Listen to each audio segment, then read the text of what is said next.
ಇದು ತಾರ್ ರೋಡಿಂದ ಇಲ್ಲಿಗೆ ಒಂದು ಅರ್ಧ ಕಿಲೋಮೀಟ್ರ್ ಇದೆ ಅಷ್ಟೇ. ಇದೆಲ್ಲ ಇವ್ರಿಗೆ ಸೇರುತ್ತೆ, ನಕಾಶೆ ರೋಡು. 1.5 ಚೈನ್ ರೋಡ್ ಇದೆ. ಇದು 30 ಅಡಿ ರಸ್ತೆ ಅವರೇ ಕ್ಲೀನ್ ಮಾಡಿ ರೋಡ್ ತನಕನೂ, ತಾರ್ ರೋಡ್ ತನಕನೂ ಅವರೇ ಕ್ಲೀನ್ ಮಾಡಿ ಕೊಡ್ತಾರೆ. ಇದೇ ಜಮೀನು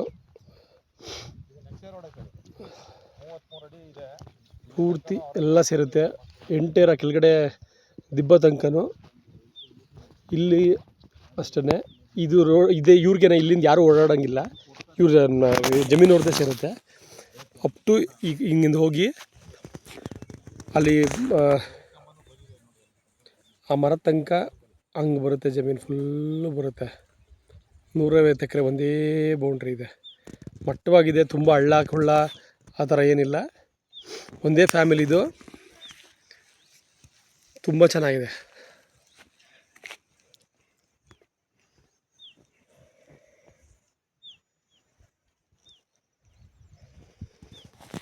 ನೂರೈವತ್ತು ಎಕರೆ ಇದೆ, ಒಂದೇ ಫ್ಯಾಮಿಲಿದು. ಡಾಕ್ಯುಮೆಂಟ್ಸ್ ಕ್ಲಿಯರ್ ಇದೆ. ಇನ್ನೊಂದು 20% ಲ್ಯಾಂಡು ಪೋಡ್ ಆಗಬೇಕು. ದುರಸ್ತೆಲ್ಲ ಆಗಿದೆ, ಏನೂ ಸಮಸ್ಯೆ ಇಲ್ಲ. ಪೋಡ್ ಮಾಡಿಸಿ ಕೊಡ್ತಾರೆ.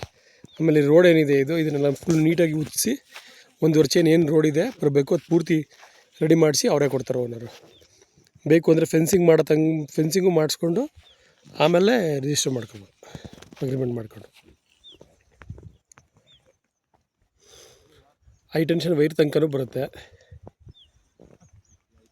ಅಲ್ಲಿ ಫುಲ್ಲು ಮೇಲೆ ದಿಬ್ಬ ಇದೆಯಲ್ಲ, ಆ ದಿಬ್ಬ ತನಕ ಎಲ್ಲ ಸೇರುತ್ತೆ.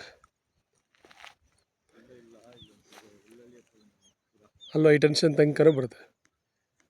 ಎಲ್ಲ ಸುತ್ತ ಕಲ್ಲು ನೆಡೆಸಿ ಎಲ್ಲ ಪ್ರತಿಯೊಂದೂ ಓನರೇ ಮಾಡಿಸ್ಕೊಡ್ತಾರೆ, ಏನೂ ಸಮಸ್ಯೆ ಇಲ್ಲ.